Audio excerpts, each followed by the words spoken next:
Hello, friends. Welcome to No Cap Room. My name is Jake Fischer. I'm the senior NBA reporter at Yahoo Sports, and I'm joined as always by my man, your man, everyone's man, Dan Devine. What's up? Jake, we're barreling extraordinarily close, dangerously close to postseason play. It's taken a very, very long time to get here, and we're on the precipice of it. And I just got to say, I'm exhausted. I'm exhausted by all of it, but I'm excited to we'll get a new round of energy in the next few days. And I'm hoping that you and the people are excited with us as we move forward. I am excited for postseason play. We both are on the heels of a Passover Seder from last night that I'm sure we'll get into later on in the show. Sure. But on today's episode, we will discuss who, in italics, should be Coach of the Year, according to our rundown. You have a nice chat with Bobby Portis that will come at the end of the show. It's just a shame that you're already out as the host. It's me and Bobby Portis now moving forward. It's going to be a wonderful finale for us here, Jake. Listen, Bobby Portis is the man. I listened to him on the JJ Redick show, and he's just a delight. He's really a delight. And I love how, I'm sure you talked about this. Maybe this is bad behind the curtain peek. I have not heard the interview yet, but I'm Trude. Trude, you didn't check it out, but that's fine. I mean, I don't think whatever. We don't have to go on too big of a tangent. We'll vibe check the Mavericks before the Bobby Portis interview. And maybe we'll talk about severed head basketballs because Jalen Green brought that into our lives. But first, we'll get to some news. Andrew Wiggins is poised to return in Golden State after a 20-plus game absence. And a lot of online rumors and just nonsense. And I mean, it was an interesting discussion about like why a player could leave for a personal matter without things being discussed in theory. But I think to me, like my perception of the Wiggins story all along has primarily been rooted in the basketball of it all, in that like, we've talked about this in our test shows. I've talked about this with a lot of people around the league.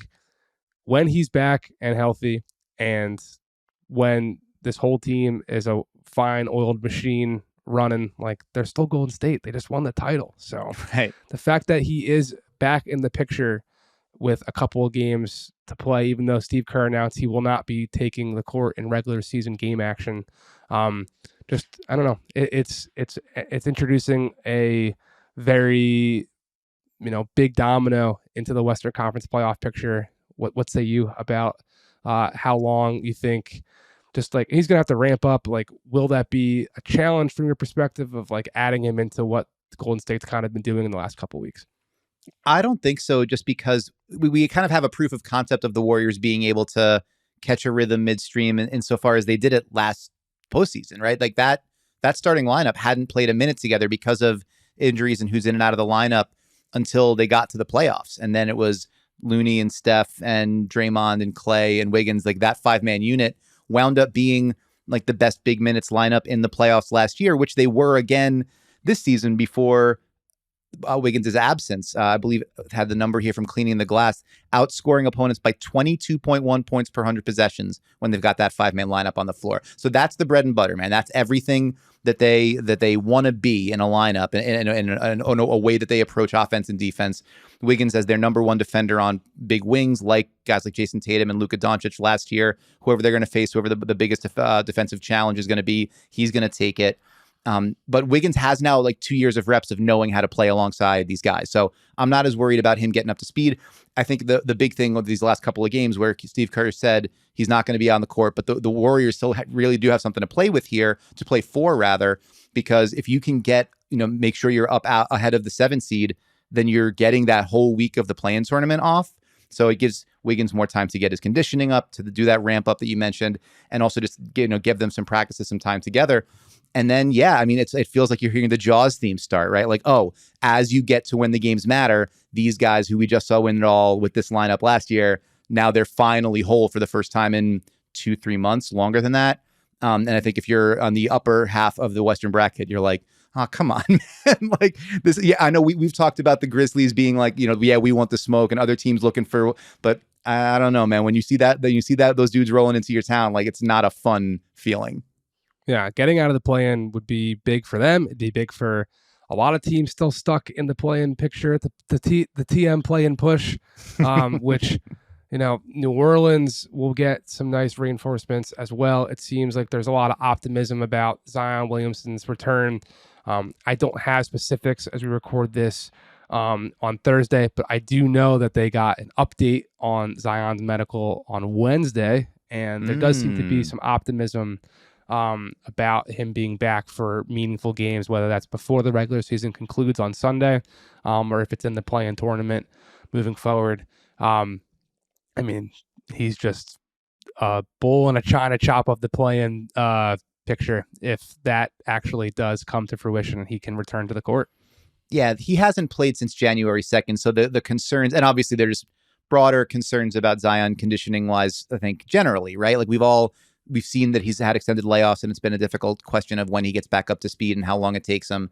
So a little bit of a different set of circumstances than Wiggins, but if he's able to be anything close to what he was when he was healthy those first 2.5 months of the season, I mean, you've joked about this before. I thought they were a real contender in the West, largely because of he was just a question that nobody really had an answer for. You put your biggest guys on him to be able to bang with them, he's going to go right around them and dunk. You put a smaller guy on him or a quicker guy on him to keep him from driving past, he's going to put them in the rim. And that created so many opportunities for the other shooters there, which they're kind of getting at offense in a different way without him now. They were god-awful offensively for a couple of months. Brandon Ingram has become this like the best playmaking stretch of his career, even if when he's playing without spacing. And I think it's like a different version of the same kind of thing. Can he draw two and create open shots for somebody else? They've been getting a lot of success with that. That becomes so much easier with Zion in the mix.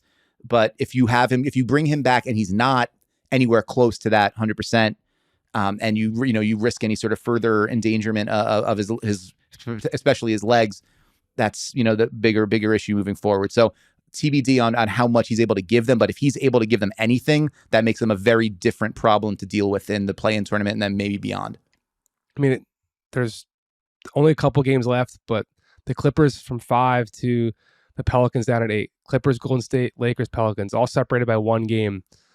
Those teams could end up in any order. Like they could fall down below Minnesota at 9, the Lakers and the Pelicans, a game behind the Clippers and Warriors. Like anyone getting out of that play-in, I think to your point about Andrew Wiggins, especially with the Pelicans, they can get out and have a week of rest and a week of incorporating these guys.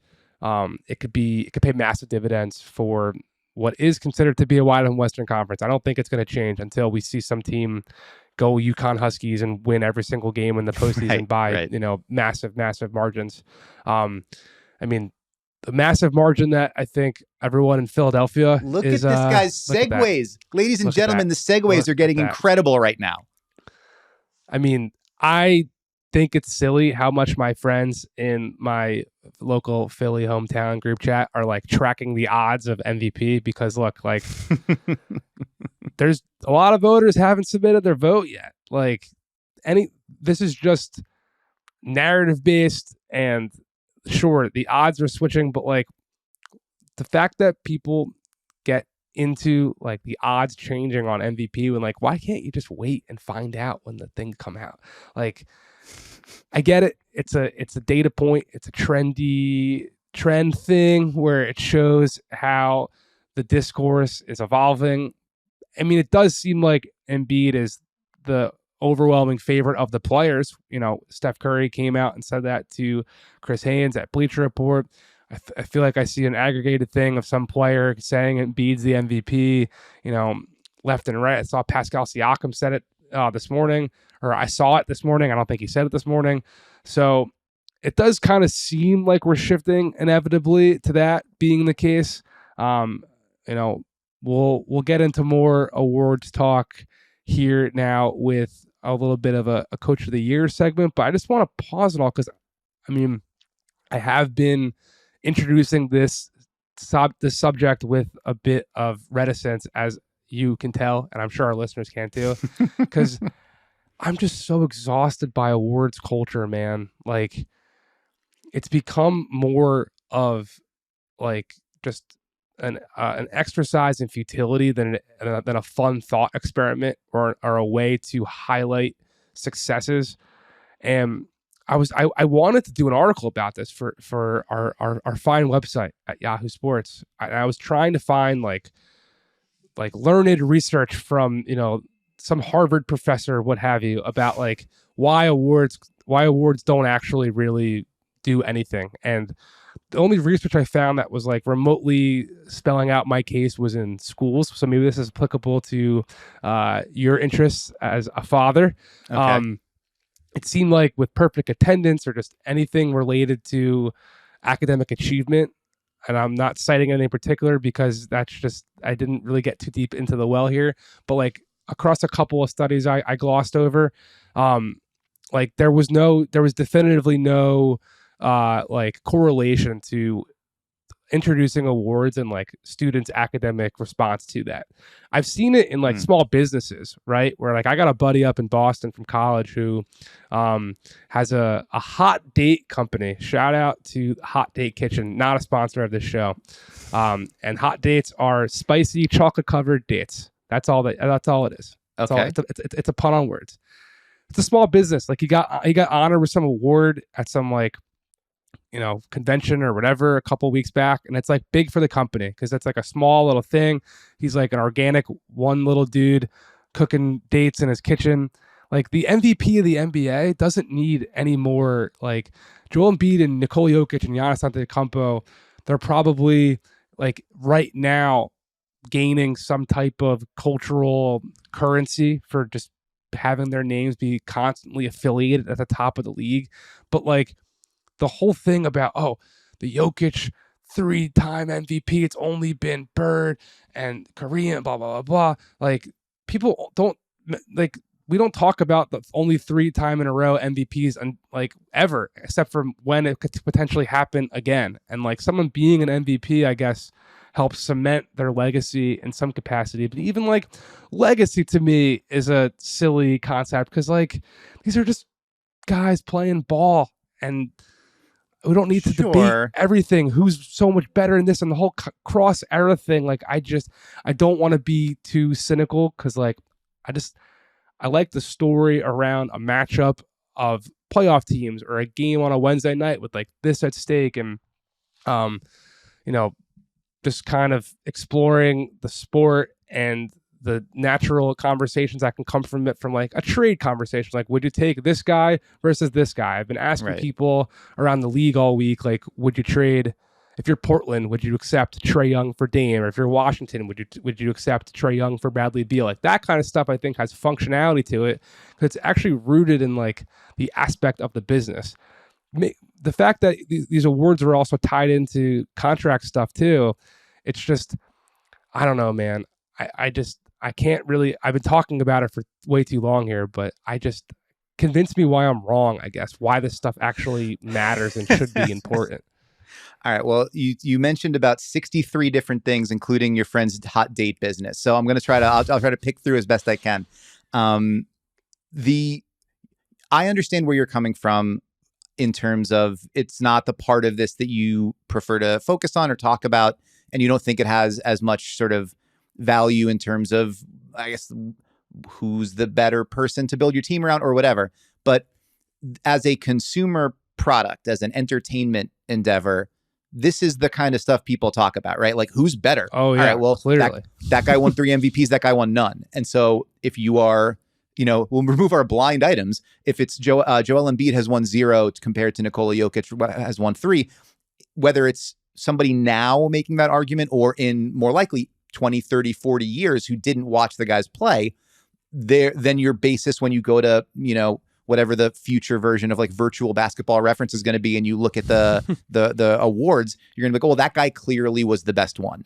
And especially if no one winds up winning a championship of these teams, it's like, well, that guy has had the individual award, and it must have been that nobody else around him was as good, whereas that guy had better people around him. Look, James Harden won an MVP and he wound up on that team, so clearly that guy must have had more help than that other guy. And the context surrounding it gets lost over time because that's kind of what things what happens over time. And then you wind up sort of sanded off edges and erosion that smooths out those things away. And what's left is that guy won more than that guy did in terms of these individual awards that everybody was talking about who is the best person. That's why. And so it's like the Barstool argument of it, the historical component to it, the what does your resume wind up looking like in the cold light of day years from now, that has a real, I mean, it matters.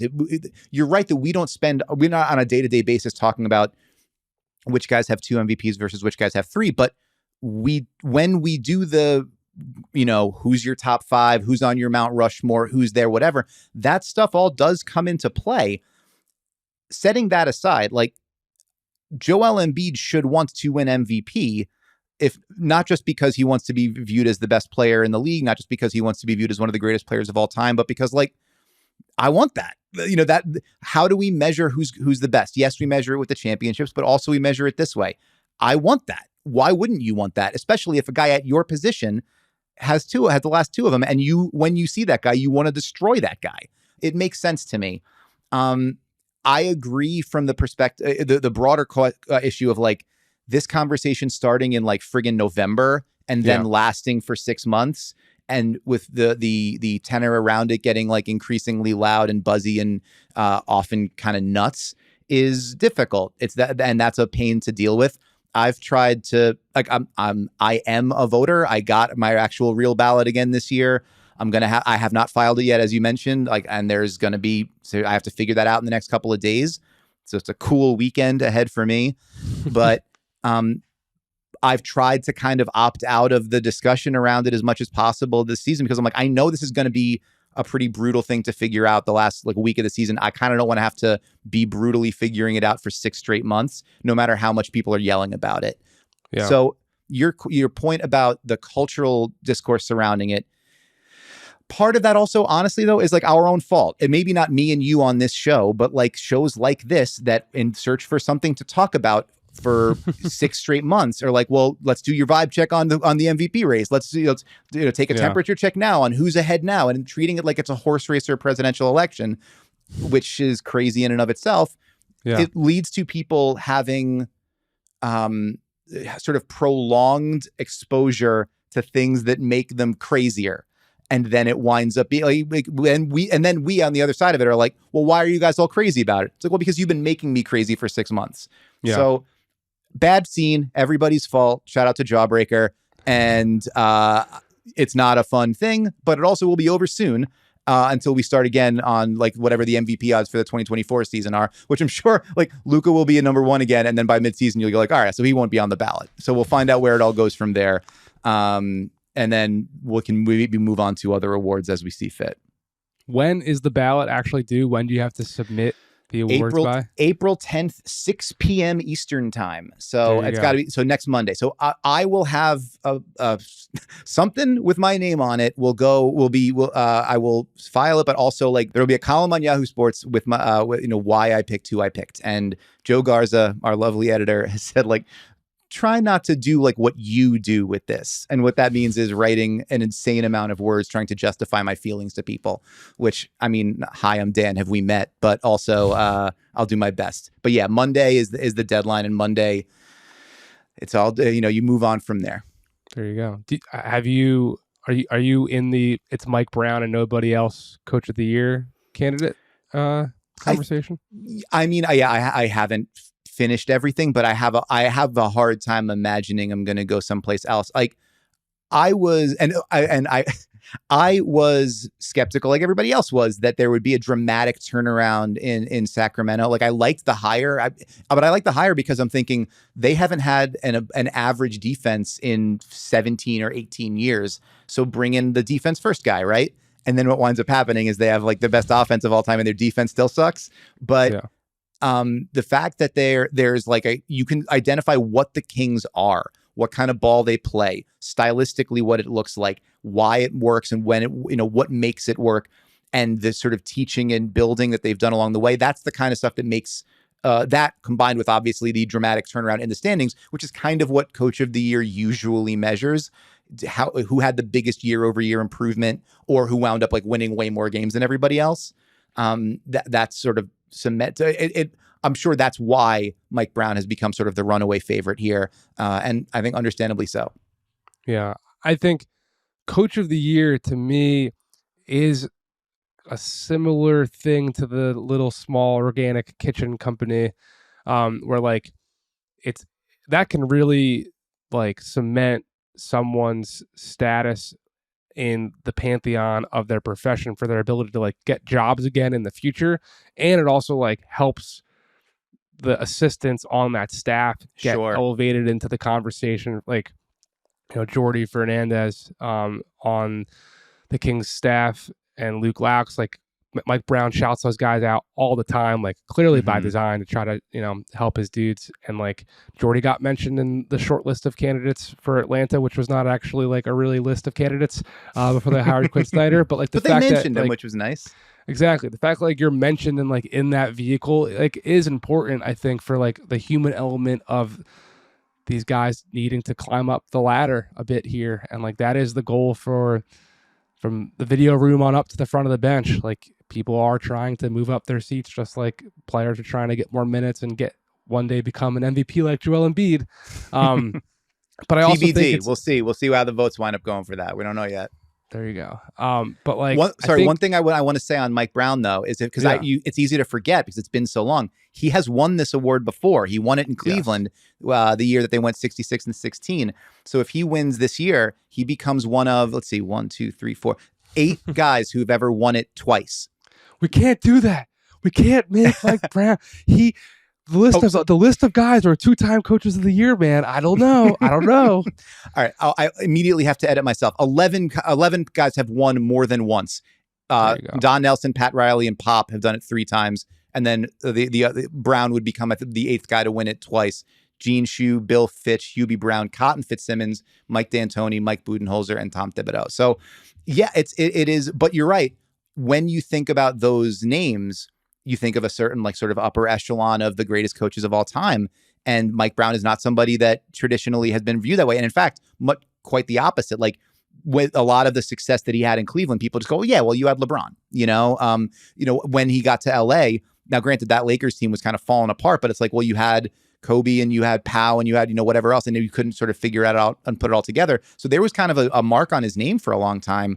And this, you'd imagine, would go a long way toward rectifying that. But the other part, at sort of to your point is Coach of the Year is one of those awards where like you could make a pretty reasonable argument for 11 different people if you really were of a mind to. So if you were of a mind to, Jake, and I know we've established that you hate awards culture, but make an argument for somebody else.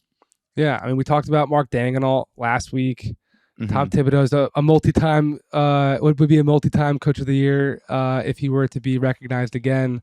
I mean, JB Bickerstaff in Cleveland, after being like a long-term interim head coach, always the bridesmaid, never the bride, has really helped cement Cleveland as being a legitimate contender conversation. Like no one's really given them a shot compared to Milwaukee and Boston, and then Philly seems to be kind of in like even in their own tier in between Cleveland and those two from like coaches I've spoken to. Like it seems, I mean, that game against Boston on Tuesday night was as illustrate our guy Ben Rohrbach wrote, or he at least tweeted it out.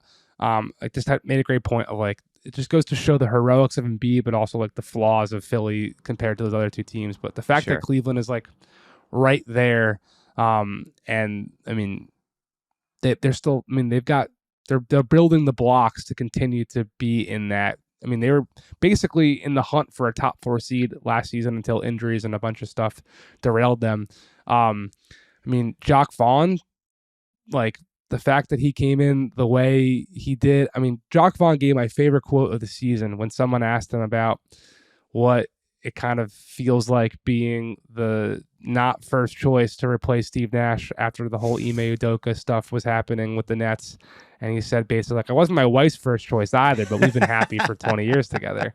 And to like have a 42-31 record as we're recording this now, despite losing Durant and Kyrie after all that, growing out a sweet beard, like I think Jacques Vaughn deserves a ton of credit because he's also another like bridesmaid, never the bride, had a chance in Orlando, but that whole rebuild was kind of a disaster in like just drafting all these dudes who ended up eating each other alive in terms of development plans. I mean, Taylor Jenkins keeping Memphis in the 2 seed throughout all this.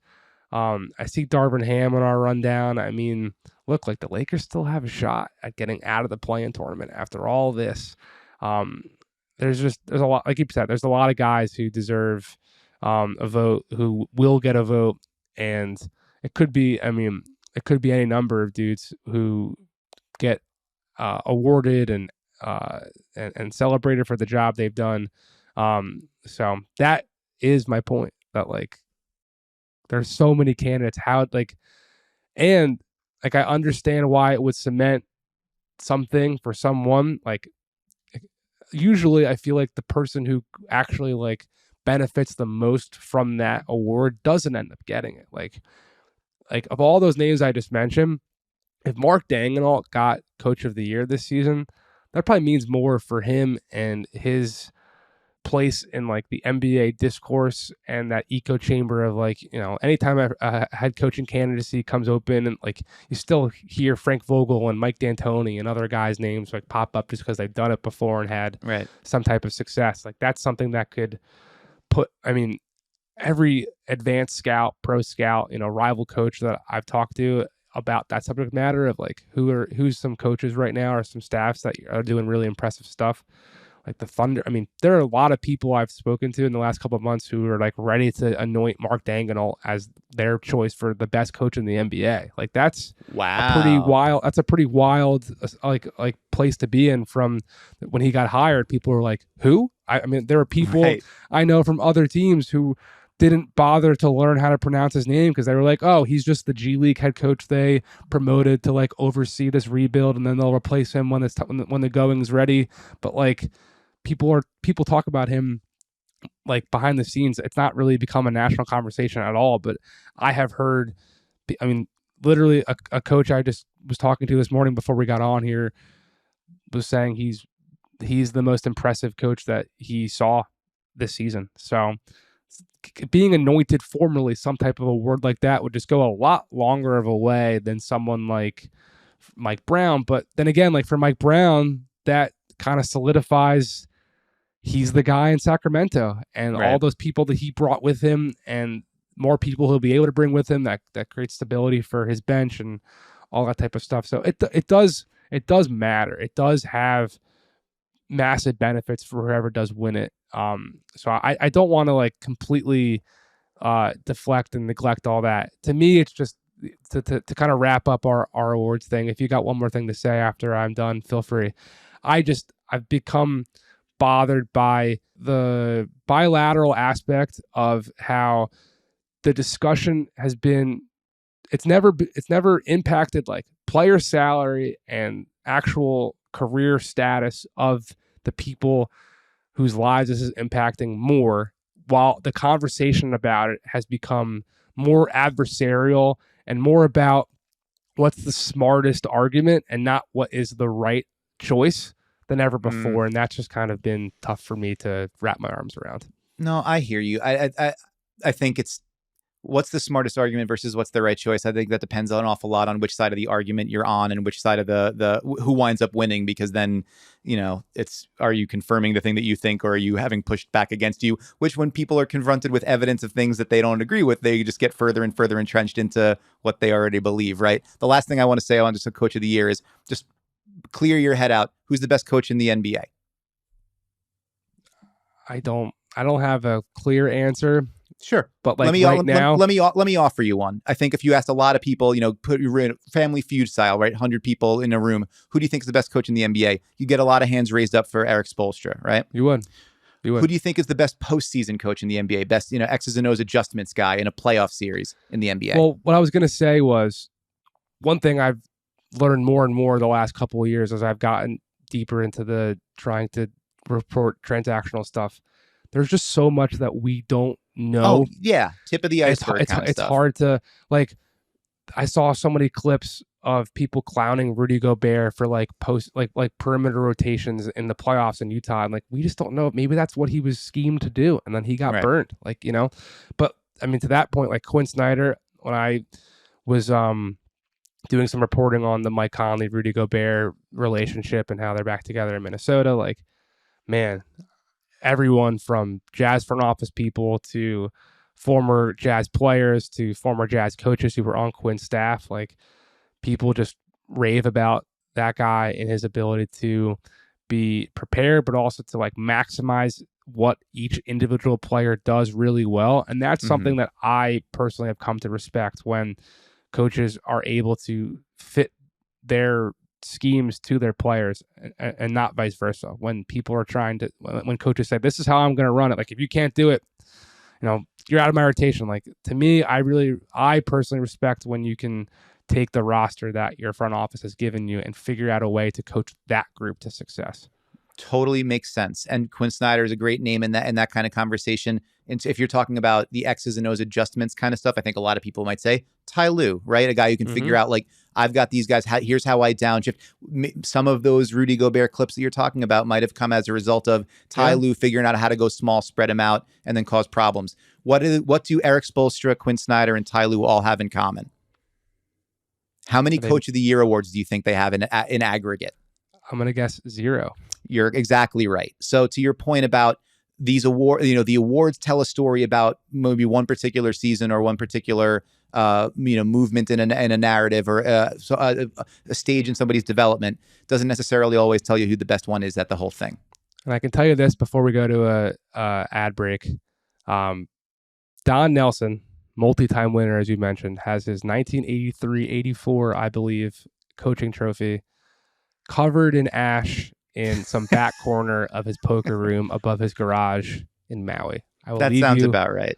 With that detail. We'll be back after this, and we will do a vibe check on our producer John Gennaro's favorite team, the Dallas Mavericks.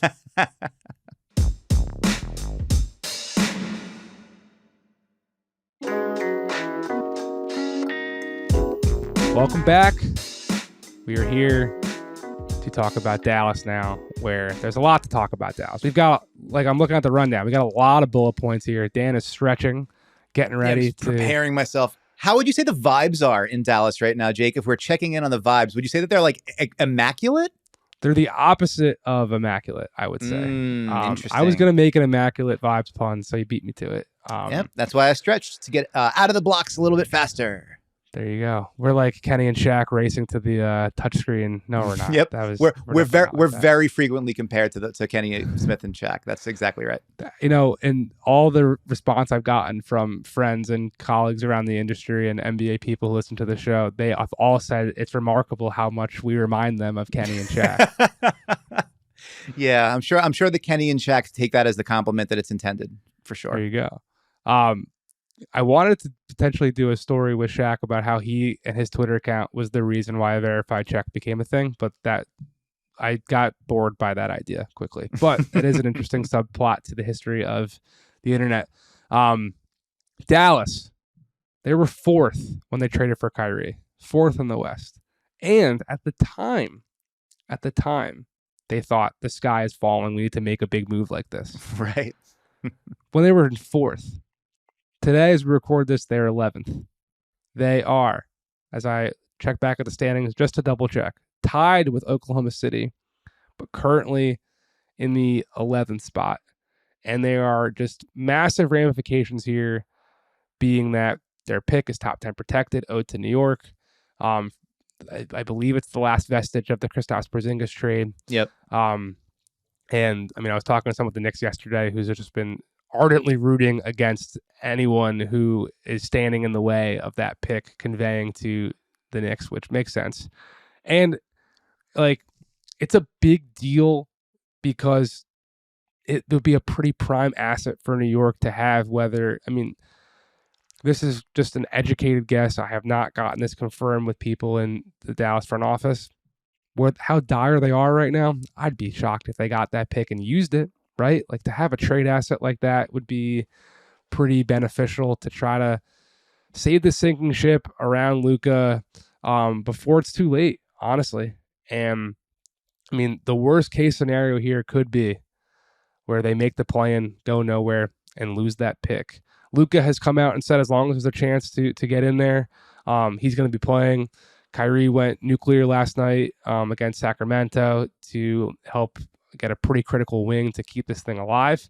But I think overall, there's just so, number one, like, it's fascinating how much could be at stake for both New York and Dallas come down to odds and luck, where regardless of what happens, there's going to be a representative from New York and a representative from Dallas, both on stage on national TV and in the back room at whatever hotel they're doing it in Chicago. And for like a 2.2% chance at that pick jumping up into top 4. And that's probably not going to happen, right? As odds suggest. Someone from New York could fly there just to be on stage and kind of like shrug on national TV. Oh, we didn't get that pick. There could even be a coin flip scenario depending on how things end up, where if they have the same record as the Thunder, there's a head-to-head tiebreaker and all that with lottery odds. Like, there's just so much at stake odds-wise that really brings out the joy and the silliness of the lottery to me. The fact that these billion-dollar organizations with, multi-$100 million, prized asset athletes comes down to 4 ping pong balls bouncing in a smart play device machine. But I mean, it's also not very silly if you're a Mavericks fan and if you're someone who's invested in this team moving forward, especially being that this was a team in the Western Conference Finals last year with a superstar under 25 who's locked up for a long-term deal. It's just, the circumstances are not dire, but they're certainly heading towards that standpoint. I mean, last week I said they were a car hurtling towards a cliff. So, or off a cliff's edge, if you will. So, Dan, what are the vibes telling you? I think the biggest thing is just, this is there's a be careful what you wish for component to this. Not, and I say that not in the context of Kyrie Irving comes in and then everything goes to hell, because that's not what has happened. Kyrie Irving has played exceedingly well when they've actually had him and Luka Doncic on the court. They're, plus in those minutes, I think plus 44 and 400 and something minutes. But in terms of what that deal represented, you were trading away your best defensive player and like a big wing-ish player in Spencer Dinwiddie. So Dorian Finney-Smith and Spencer Dinwiddie out the door with the goal of, we're going to supercharge our offense and we're going to increase our offensive ceiling. But the danger in doing that was you dropped your floor too.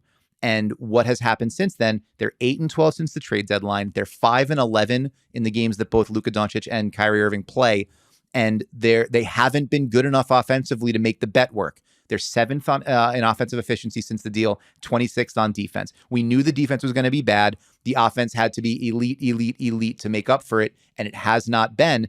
And so then if your gamble doesn't pan out, you are left holding the bag on the other side of it. And so that's where they find themselves now. What do we do with Kyrie Irving in the long term? Well, Mark Cuban says the plan has always been to keep him around. How do we then build? They don't make that trade without thinking they're going to re-sign him. Well, yeah, but, right. Kyrie Irving is not like entering the next option year of the deal. He's entering unrestricted free agency, and if he decides he wants to be somewhere else, he can be somewhere else. If he finds a deal that's more to his liking, it's a massive risk. And to your point, if that pick winds up going to New York, what are your assets to try to make a deal to reorganize on the fly and revamp things? And what's your sales pitch to Luka Doncic from that point? Going, well, here's how we turn it all around. I think I'm not saying there isn't one of those. Mark Cuban was also very clear, like, we have to keep earning Luka's trust. We have to keep earning his buy-in. That's part of the reason why they went and made the Kyrie deal in the first place. Like, we're going to surround you with premium talent, but the sort of decision tree and the ongoing string of, well, you have this opportunity with Jalen Brunson. Jalen Brunson walks for nothing. You bring in Christian Wood to kind of essentially replace that offensive skill and talent. He doesn't really, that fit has never really been comfortable all season long. Just has seemed like Jason Kidd doesn't trust him enough to play him for consistent, extended minutes, to put him in the starting lineup, all that kind of stuff. You go and you make the Kyrie deal. You kind of burn whatever remaining assets you have to do that. You put yourself in a position now where that pick is it's in danger of going. And now you have Christian Woods entering unrestricted free agency, Kyrie's entering unrestricted free agency, and you're like, well, where you're losing outs. So all that to say, where are the vibes now? I think the vibes are in a pretty tenuous place, which is why you wind up with Mark Cuban calling impromptu press conferences to explain why the Jalen Brunson thing wasn't actually anybody's fault. So, I mean, that kind of stuff doesn't happen if you don't feel you're back against the wall a little bit. I mean, Cuban touched on, Rick Brunson being the driving force, and obviously he's on the Knicks coaching staff now. Like, that was something that, the league ended up investigating, so he's not totally off base there. But he did take some accountability. Suggesting that they weren't prepared for the take foul changing the league dramatically was a bit of a bizarre reasoning. Yeah. I'm seeing the Jason Kidd rumors on the internet, and I've been getting ready to write a coaching notebook, and everyone around the league is definitely looking and wondering, could Kidd survive this? Cuban has come out and publicly backed him. I'd be surprised if he were to reverse course on that, even though Mark Cuban has said things publicly and reversed course on them plenty of times in the past.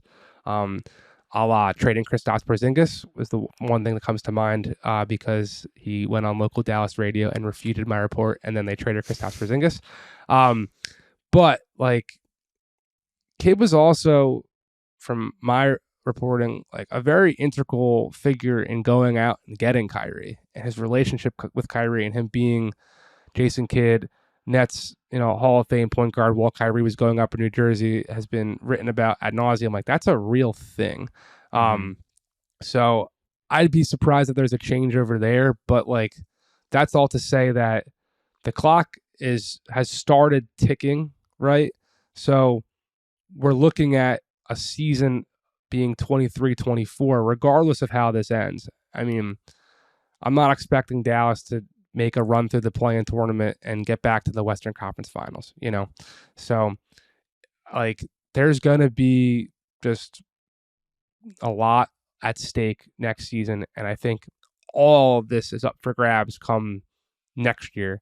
And the fact that we're there now for a team that went to the Western Conference Finals a year ago and was seeming to be fully on the rise. Luka, preseason MVP favorite. The Christian Wood addition at the time seemed like a pretty savvy move to turn a bunch of dead salary in the 28th pick into someone who could, in theory, have benefited Luka as a different type of pick and roll partner, because he's not a pick and roll partner. He's really a pick and pop guy as opposed to the lob guys he's been really playing with Dwight Powell and whatever. And the coaching staff just has never been a fan of him from the jump. So that's a whole, Kyrie's thing is very, very important. They have to figure out a way to get him back after the assets they mortgage to get him, but they have to figure out. That's definitely that's not 1B, but it's definitely number 2. It's definitely number 2, and especially being that he is not a defensive factor by any stretch.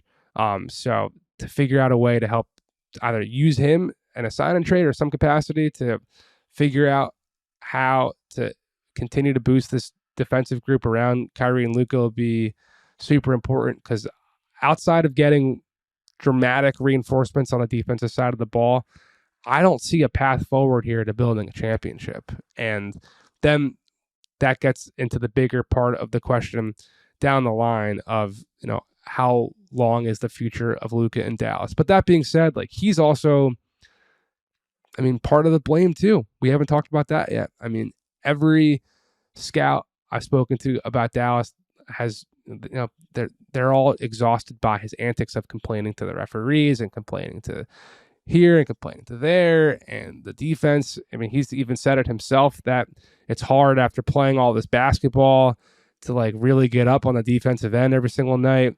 But the World Cup is this summer, the Olympics for 2024, that's not going away anytime soon either. So right. He's going to have to figure out a way to look in the mirror himself and understand how to become a better leader on all facets of being the franchise face, where or they need to figure out someone who can kind of be the Draymond Green to Steph, or even, I was talking about this on a podcast I recorded before we got on here. Like Dylan Brooks is the identity of Memphis. As much as Ja is the straw that stirs that drink, and those guys want to go to war for him, he's very beloved in that locker room. Like they've adapted Dylan Brooks' identity. Mm-hmm. They kind of need someone like that. And I'm not saying to be like the most, but like Patrick Beverly. Like I'm not naming these specific guys. I'm not saying these guys are what Dallas needs, but they need someone who can at least be some type of, this is what Dallas is outside of Luka because like it hasn't been enough yet. It just hasn't. Yeah, I mean the crazy thing is that the closest thing they had to like an identity figure that stabilized and put them in a position where they could actually become the kind of defense they were last year that put them in the championship conversation was Dorian Finney-Smith, right? Like we nail the little things and we do them all right. That Mavericks defense last year was not built on like creating a ton of turnovers or super shot blocking or whatever. It was like we nail the little stuff that nobody pays attention to and we do it over and over again for 100 possessions a game. And that guy's gone because that was the cost of doing business to get you Kyrie Irving. And now you are a small team without much rim protection, despite spending your mid-level exception on JaVale McGee, which didn't work out so hot. And then saying you're going to start him over Christian Wood, which put everybody off on a rocky footing to start. And then you're just small across the board. And it feels of a piece with, situation in Portland, right? Like, where Damian Lillard is the standard bearer and he's the guy everybody knows, like all NBA caliber player. He's the guy that everything revolves around. But also we are small everywhere and we're bad at defense. So we have to be the best offense in the league for this to work. And it hasn't worked. Or in, the forever ties between Luka and Trae Young, where, there was the one run that everybody was sort of caught everybody by surprise and they were ahead of schedule. Then they fall back. Then the coaching situation changes and they're just sort of like mid for an extended period of time. And I don't know where we go from here. Well, you spend a whole bunch of assets to bring in a guard that you think is going to give you the best backcourt in the league. And then you're still kind of like, eh. So where do you go from here? I think there's a lot of teams that are trying to answer those questions. And it's going to take a lot of long looks in the mirror to figure it out. But where it is in Dallas right now, I mean, you're not even at the point where you say like, well, you get them into a series against whoever and you got to feel good about their chances because that's what Luka can do and that's what Kyrie can do. Yeah, sure. Those guys have both done it on the playoff stage, but what has it turned into so far? I don't know. I think you certainly you're not like thrilled to have to guard those guys in a playoff matchup, but I think pretty much any team out West is going to say like, they come out of the play-in, we're not too concerned about it because we've seen what they've been for these last 20, 25 games and it leaves you wanting a lot more. And the playoffs, I mean, they're going to get targeted on defense. Yeah, possession after possession. And now there's nobody to help. There's no ace defender. Like the Maxi Kleber thing has not been what they had hoped it would be. Dorian Finney-Smith is not going to be able to scram you out of assignments. You're not going to be able to put Finney-Smith and Reggie Bullock on your top two wings and say like, we'll figure it out from there. You're saving yourself or you're not saving yourself. And so far, they have not shown a whole lot of indication that they can. There you go. All right. I wish I had the Jalen Green severed head ball with me right now, but it is in my hall like storage area because we had a Passover Seder here last night and my lovely girlfriend made the smart choice that we didn't need a severed head basketball on display around the table. But I will say I have the ball. It's a legitimate basketball. It feels very nice. Like you have to explain what this is. You can't just say Jalen Green severed head basketball and assume everybody knows what you're talking about. Not everyone saw the Liquid Death commercial. You should like say that there's a commercial where he is playing basketball with a severed head. You should explain a little bit of what that is.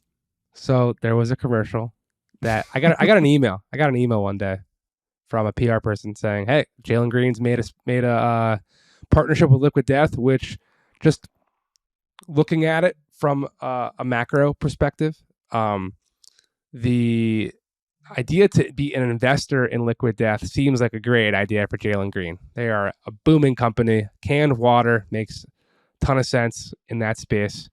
I'm not sure that canned water makes sense just like in a global perspective, but I guess if there's a space and a market for it, by all means. Unless I'm wrong, I think it's more sustainable than plastic.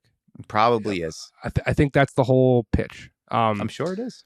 So they put out this wild commercial where, on the spirit of death, that like some guy chopped off, like a mascot thing, chopped off a head of a dude, and then Jalen Green and all these kids are playing basketball with a severed head. In the commercial, it's a head.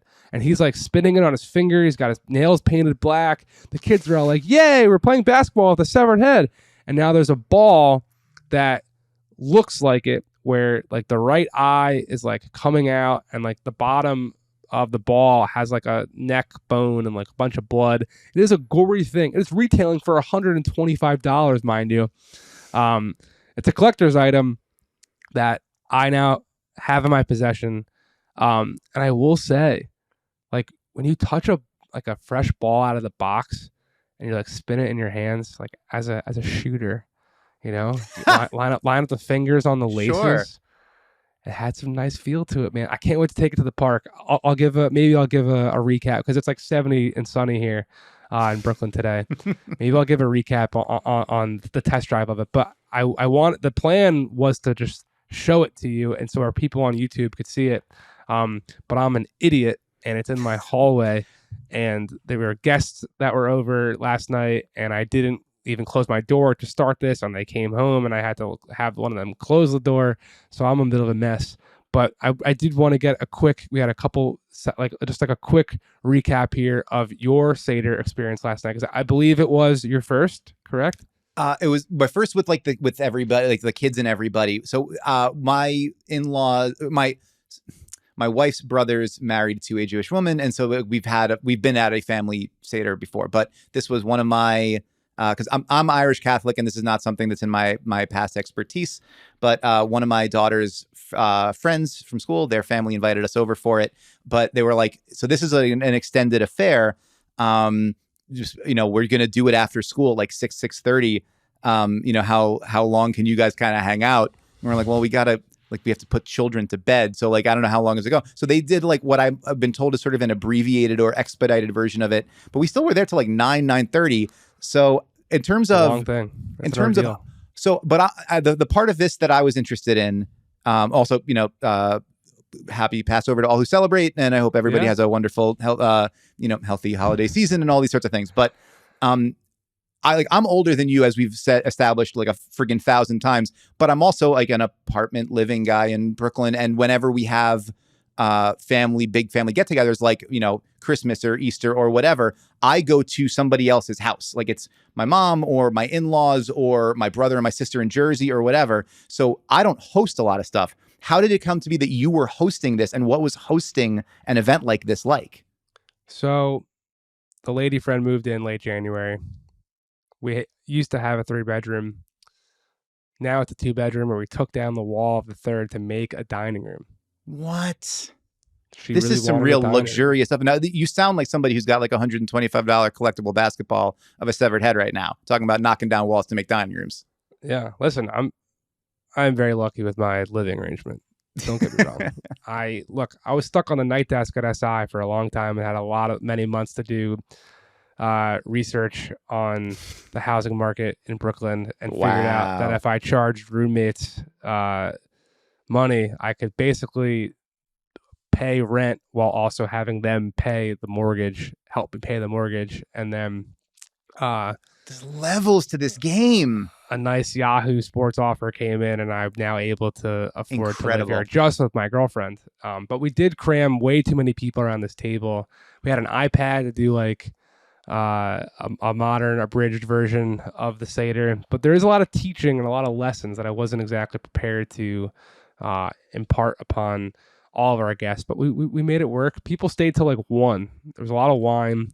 Wow. And the last guest who was not sleeping over here left the apartment at 12:47 in the morning. So it sounds like you were looking specifically at the clock, being like, when the hell are you going to leave? I was, because I have felt this cold coming on that maybe some listeners have heard come across the docket. Sound here. Great. But it was great. We got another Seder tonight. I got to get to some phone calls. Back-to-back Seders? My goodness. Back-to-back. That's what you do. First 2 nights, 2 Seders. Before we get out of here, we've got a a nice interview with Bobby Portis. Earlier this week, Dan had a chance to chat with the Bucks forward who has a very good chance of making it deep into the postseason. If you're watching on YouTube, you'll probably notice Dan's shirt change colors. That's because he recorded this on a different day. But what you'll hear next is that interview. And also Dan does have more than one shirt. So we were working on establishing that. Like there's a whole drawer of him over there, everybody. Don't worry about it. There you go. So yeah, you'll hear that interview next in its entirety.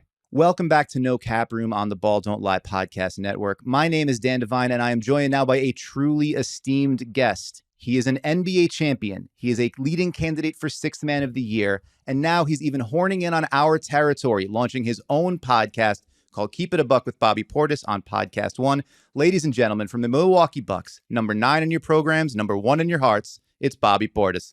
Bobby, thanks so much for being here with us today. We appreciate your time. Appreciate you guys for having me on, man. Well, so you're getting started with your own show on Podcast One. We're kind of just getting started here on No Cap Room 2. So I'm going to need you to give me some pointers on how to be a great host. What are you learning about the podcast experience and the process as you get started?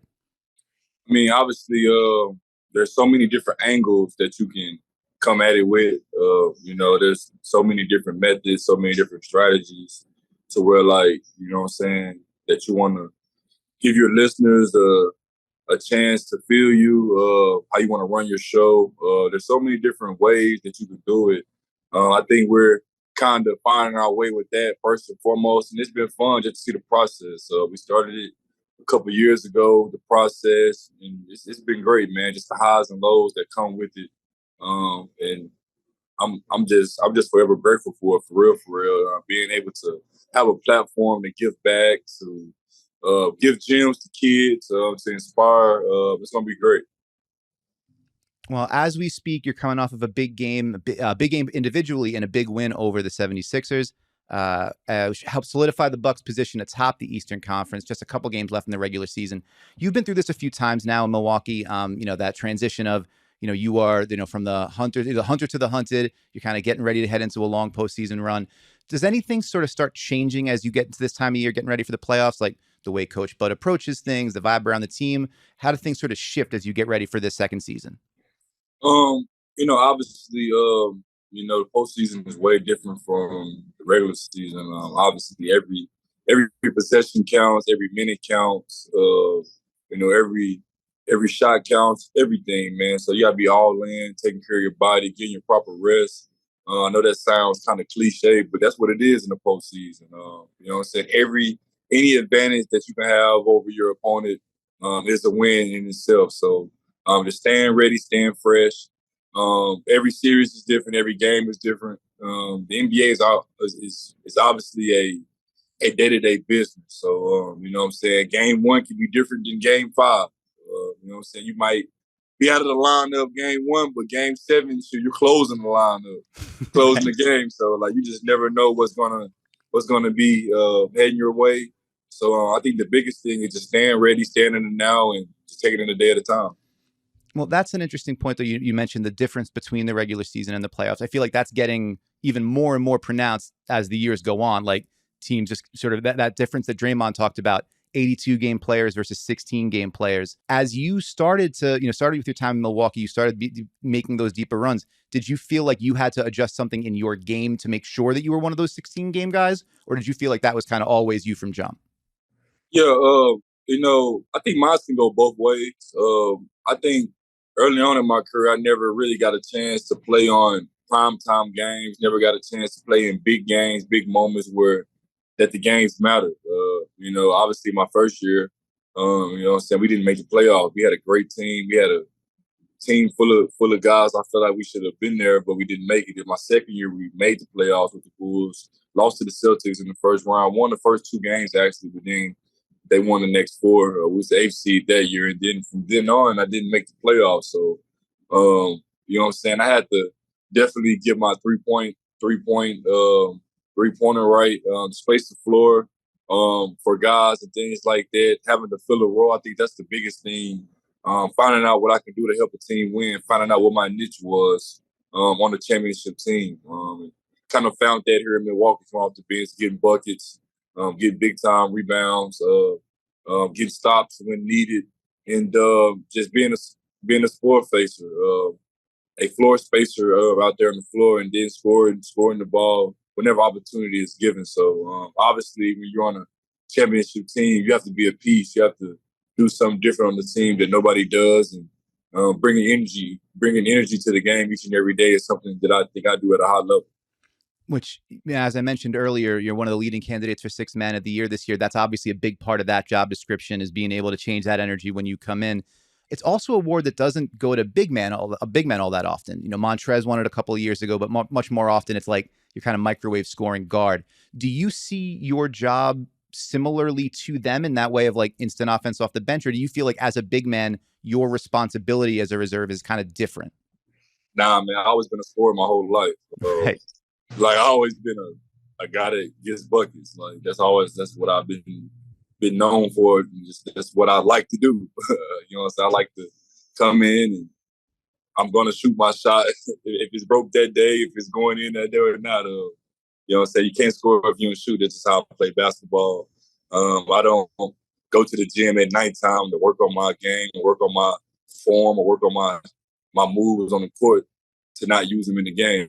So, obviously, I understand that the Sixth Man of the Year award has been dominated primarily by guards over the years. I mean, that's the facts, but I think the type of season that I had, I think the type of impact of winning that I had on our team throughout the whole entire season should give me a chance to, rightfully so, win the award. Well, you mentioned that you've been a sort of a scorer out of the box from jump, and I've got to ask you, who is the most satisfying person to score on in the NBA? As you go through you go game to game, who you're like, I got to get that guy? I just think all the guys that I played against growing up as a kid, like in my high school class, it was Jabari Parker, Andrew Wiggins, Julius Randle, Aaron Gordon, Joel Embiid. I love playing against those guys, man. It's just always fun playing against guys that you've known since you was a kid. Been playing against these guys since I was 8, 9, 10, 11, 12 years old. So every time we match up, it's always fun, man. Just playing against those guys, been knowing them forever. And kind of cool to see all our careers just kind of take off in different ways. Right. But like, there's got to be somebody in that group that you just been busting up since you were 8 years old. I think me and Julius always go at it. So me and Ju, man, like I've been knowing him since I was like 8, 9 years old. Him playing with the Texas Titans, me playing with the Arkansas Hawks at the time, Arkansas Legends, and then moving on to the Arkansas Wings after I got a little older, playing on the EYBL circuit and things like that. So been playing against Julius for a long time now, and it's kind of cool to see his career take off how he is. But I definitely love matching it up and lacing them up against Ju every time, man. That's my guy. Well, I'm sure you know this because of the work that you've been doing with Podcast One, but the podcast game is really about trying to get these like viral breakout clips, like the hot takes everybody's sharing. So naturally, I'm going to ask you about defense. The Bucks, since Coach Bud got there, basically the whole idea was shut off the rim and we'll let kind of the right guys shoot threes. Yeah. And it worked real well. And then this year, it seemed like the plan shifted to go, actually, no rim shots and no threes. And somehow y'all are good at all of that. Like, how do you do that? How do you stop both of those areas in one sort of fell swoop? Man, not saying we're going to take a team totally out the game, but I just think guys follow the game plan really well. You know what I'm saying? We got different guys on our team that can do different things on that end on the floor, and it's just kind of cool to have guys that have each other's back on defense. I think defense is all about communication, all about wanting to in the first place, and then last one is just being connected with your teammates that you're out there on the floor with. I think we do a great job of communicating. I think we do a great job of helping the helper. If Brooke goes to contest the shot, then I think the guards do a good job of trying to hold off the big that's down there and things like that, and just helping the helper. I think we do a good job of helping each other on defense and fixing things. But I don't think we always stop everybody from shooting threes to get to the ring. But for the most part, I think we try to do our job the best we can. Well, to that point, you mentioned part of it is just individual players. I mean, it's obviously a collective effort, but individual players who can do a lot of different things helps that quite a bit. we're getting down to award season. We talked about the six man. I'm going to give you my ballot for Defensive Player of the Year, Bobby Portis. You can only pick one. Is it Brook Lopez? Is it Drew Holiday? Or is it Giannis Antetokounmpo? Who gets Bobby Portis' vote for Defensive Player of the Year? Out of those three, I got to say Brook this year. I think the things that Brook has done throughout the entire season has been phenomenal. Just being over there, having a chance to have a front row seat each and every day to the things that he does to fix things on defense. Like I said earlier, helping the helper. He does a great job of fixing things on defense when defense breaks us down. Obviously, you know what I'm saying, our guards are gonna always stay in front of their man each and every time. They're gonna get broke down sometimes, and he's always there to save the day. He's always there. He's always gonna be at the rim no matter who it is. He jumps and makes a huge impact. And I can just count on two hands the amount of games he's had 3+ blocks this year. I don't know what the number is, but I know it's in the double digits for sure. Just the things he's done, fixing things on defense, communicating. It's been great for us. But when he cleans up those kind of messes, does that mean like you have to listen to more Disney stuff later? Like as he talks about like going out with his brother on Splash Mountain and stuff like that. Do you have to sort of like eat up a certain level of that to let him go back there and clean everything up? Nah, man, I think we just kind of give him more freedom on offense, do what he want to do. Oh, that's the way it works. You guard the yard, you get more shots on the other end. Yeah. See what my boy Brook be putting them threes from. He put them for the parking lot.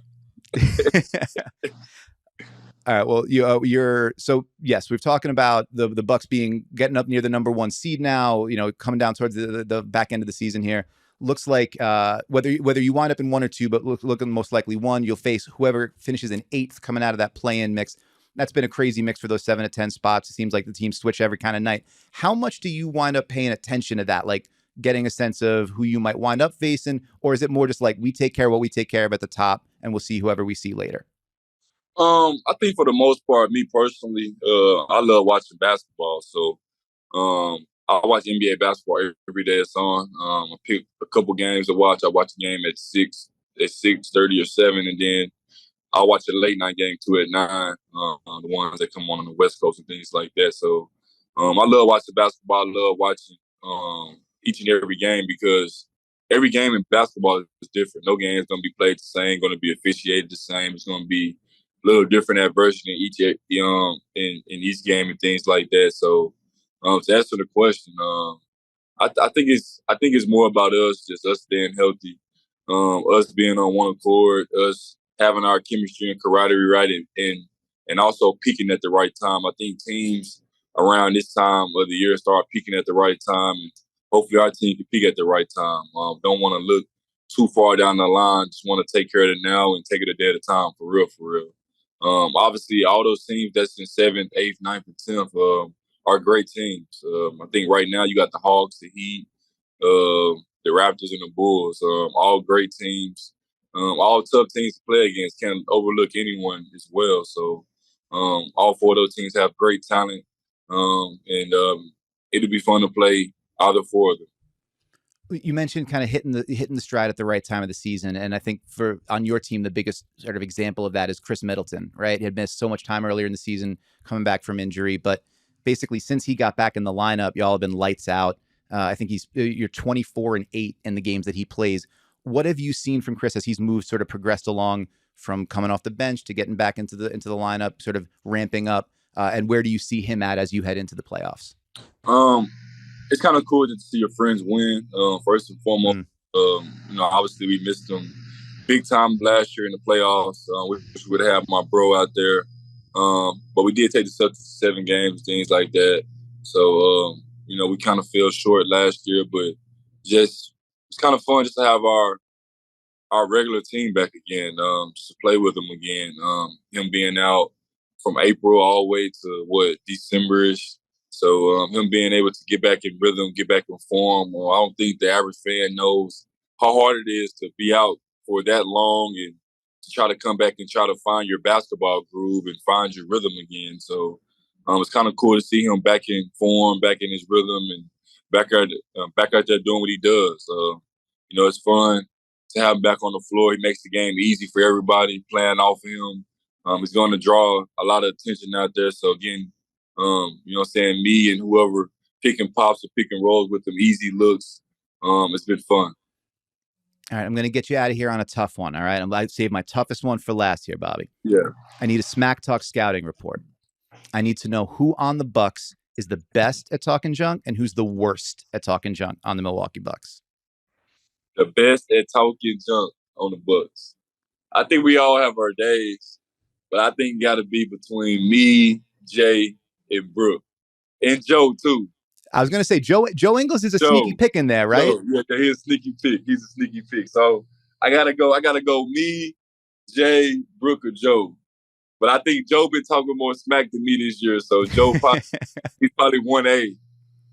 I like that. And who just does not have it like that? Who is the worst at it?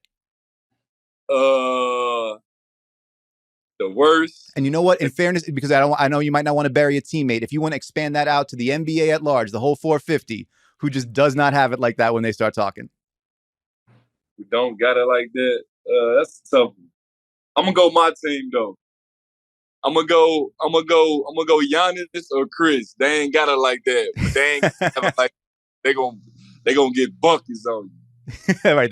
You don't need to talk about it when you can go be about it, right? They ain't got to talk about it. They're going to walk about it. That's right. All right. Well, the podcast is called Keep It a Buck with Bobby Portis on Podcast One. Bobby Portis, thank you so much for taking the time to be with us this morning. Good luck the rest of the season. All right, man. Love. All right. Thank you to Bobby Portis for joining the show. This has been another edition of No Cap Room on the Ball Don't Lie podcast network from Yahoo Sports. Special thanks to our producer, John Gennaro, and all the hardworking people behind the scenes. Follow us on Twitter for as long as it continues to exist. I am at Jake L. Fischer. That's at your man Devine. If you've made it this far, please subscribe on whatever platform you're listening on and leave us a 5-star review. Vince Goodwill will be back on Monday with another episode of Good Word with Goodwill. We appreciate you guys. We appreciate it if you'd come back next week for another episode next Thursday of No Cap Room.